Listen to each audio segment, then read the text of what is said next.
Hey guys, today we're playing a Shipwreck Seed, and my friend is a black belt. A black belt in karate. And he was showing me these different moves that he had to learn. These different sequences which are called katas. And so I was watching him, and I was thinking to myself, you know, this is pretty cool, maybe I could do this. Maybe with enough practice, I could do this. This could be a skill that I could have. Like, imagine that. And, you know, he's been doing karate for like 8 or 9 years or something, which is a pretty long time. But I told myself, you know, with enough practice, I might be able to eventually reach his level. And so I sent him a message. And I was like, hey, where do you go for karate lessons? And he told me. So I found this place. And so the day after, I was like, okay, I'm gonna go to this place. I don't have anything else to do with my evening, I'm just gonna try it out, you know? And so it's very dark outside and it's raining and I have to walk here. And so I'm like, yeah, it's not too bad, you know, it's not too bad. And so I just decide to go. And when I get there, I'm actually pretty early, I'm like the first person there. And they start asking me a couple of questions. And I'm like, yeah, this is my first time. Have you heard of this guy, my friend, which I'm not gonna name for just privacy reasons? Let's call him Dexter for this story. And I'm like, hey, you know Dexter? So he told me that this is the place that he does karate in. And I'm like, hey, I might as well try this thing out. And the people that show up, it's pretty funny. About a third of them are like fully grown, you know, adults. And the other 2/3, I don't think any of them had reached like 2 digits in their age. I think they were all like maybe 7 or 8 years old. And so I'm like, this can't be too hard. And so what we do to start is we have to be barefoot, so we can't wear shoes or anything, which makes sense. And we start with this warm-up, which was relatively easy, and then we get into actually learning the moves. So there's a punch that you do. What you have to do is you have to kind of have your legs bent, and then you have to have your fist on the same level as like your waist. And then what you do is you step forward with one of your legs, and then on the same side of your body. Okay, I have to mention this. These piglins, I don't know why they were angry at me. I had gold armor. I don't know what was happening. Anyway. What was I saying? Yeah, so you step forward with one of your legs, and you punch of your arm. There's like a specific way that you do it. You have to punch in like the center of like where you're looking. Like when you look straight forward, the very center, and it's not supposed to be like level with your eyes. It's supposed to be like a lot lower down, which was pretty interesting to learn, because I've never really fully learned how to punch before. And then there was like this kick that you did, where you sort of hold your hands in front of you, like you cross your hands together, and then you raise your knee so that it touches your hands, if that makes any sense. I mean, of course it makes sense. I'm explaining this so well, I'm sure this isn't confusing at all. Anyway, I'm being sarcastic. Anyway, where was I? So, you raise your knee up to your hands, and then you, like, extend the lower part of your leg, whatever that's called. So you, like, extend it forward, very quickly. So, like, raise your knee, and then you, super quickly, you extend it, then you put it back, and then you put your leg down to the ground, and you go back to that stance of just having both of your legs bent, and one of them is just like in front of you.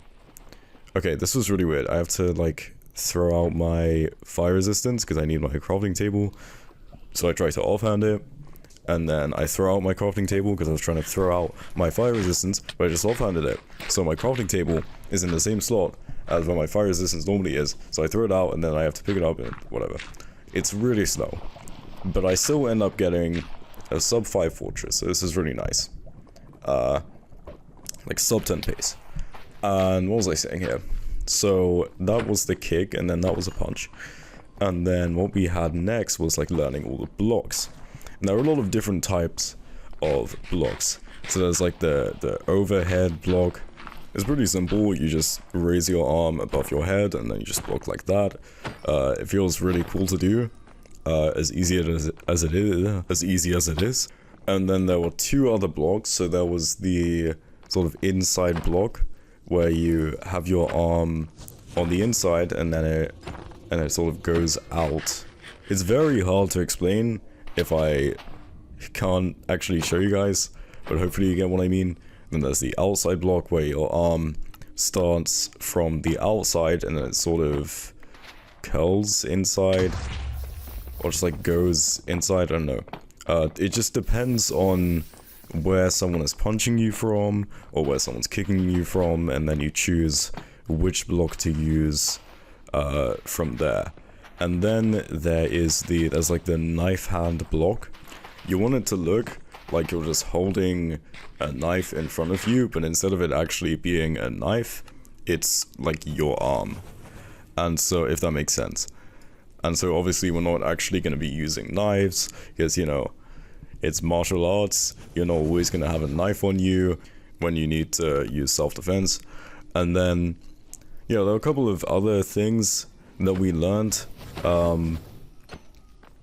So we actually learned a bit of the katas for, I think it was Orange Belt. There were quite a few people that showed up, so they kind of just had to teach everyone at once. And so they went, okay, we're gonna teach the Orange Belts their katas, we're gonna teach the other, I think the Green Belts as well, their katas. And you guys that are new to this, you just kind of have to follow along, that's just how it is.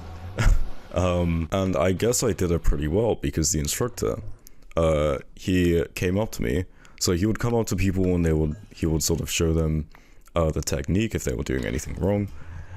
And he did this with me a few times, but for whatever reason, he came up to me and he was like, have you done this before? Have you done karate before? Have you taken lessons before? He was like, my teaching can't be that good. And I was like, no, I haven't. So yeah, I guess I'm naturally pretty good at this, which was surprising. Oh yeah, by the way, Magma Cube right here, that's pretty cool. And I have to nav to this second portal. I just felt like bringing this up, the fact that there's basically no terrain that I could have taken.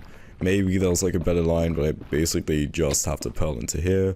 If you don't know, if you pearl into a 1x1 gap, or you use a boat, then if you do it correctly, like I do here, you can sprint and crawl at the same time. So you can like sprint, jump. I hope if you're a non-speedrunner, you found that pretty interesting. I'm trying to include more of that in my videos. I have like a topic that I talk about, like in this one it's just karate, and then occasionally I bring up what I'm doing in the speedrun if I find it interesting. But anyway, moving on from the sudden tangent, that's pretty much what happened during that lesson. And I want to talk about something pretty funny that happened, which is that I had a dream about doing karate, just like a few days after. This is gonna sound very, very weird, but I'm gonna try to recall what happened. There was this monster or something, which was like a shapeshifter, and it shapeshifted into, I think, someone that I know. I don't remember if it was a she or he, so I'm just gonna say she, and she had a tail. So she was half human, so the top half of her body was human. And by the way, I failed the zero cycle here by falling off. And the top half of her was human, and the bottom half of her was like a snake or something. And she had this really, really long tail. And she would keep hitting me with this tail, and I don't know why. And I actually found out why, which was that whenever I made a gesture with like my hand that looked kind of like a punch, like I was punching the air or something, then she would respond by hitting me with her tail. It was like whenever I attacked, she would attack. And I was like, okay, and I realized this, and I was like, oh, that's super interesting. And then so sometimes in my dreams, I just kind of get teleported. Like I just teleport to a different location. And so I teleported from, I think it was like I was in this like sandy desert area when this, you know, snake kept hitting me. And I teleported to the old kitchen in my old house. I don't know why, but there was like this woman there, and if you played Elden Ring, it was a bit like Melania, so it was like a boss fight kind of thing, and I could actually see in the top of my vision her health, which was 4,000 HP. I don't know why it was 4,000 HP, but it was. And I was like, okay, so if I attack something, then it's gonna attack me back. And so I test it out. I punch her, and she punches me back. So I'm like, okay, I'm gonna use what I learned in karate the other day, and I'm gonna punch her, and then I'm gonna do like the right block for this situation. But she's attacking me like really, really fast. And so I look at my friend, what was his name again? Dexter, who was in the garden of my old house. And I'm like, hey, what's going on? And he's like, oh, you have it set to 1.5 times speed. And I'm like, oh yeah. And so I go into the setting. Keep in mind, I'm not in the game. I'm in real life. And I turn down the speed. And then I'm at 1 time speed, and I'm able to fight her. And it's so cool. I'm like punching, I'm blocking at like a really good pace, and then the dream ends, and that's the end of the video. I hope you guys enjoyed, and I'll see you in the next one.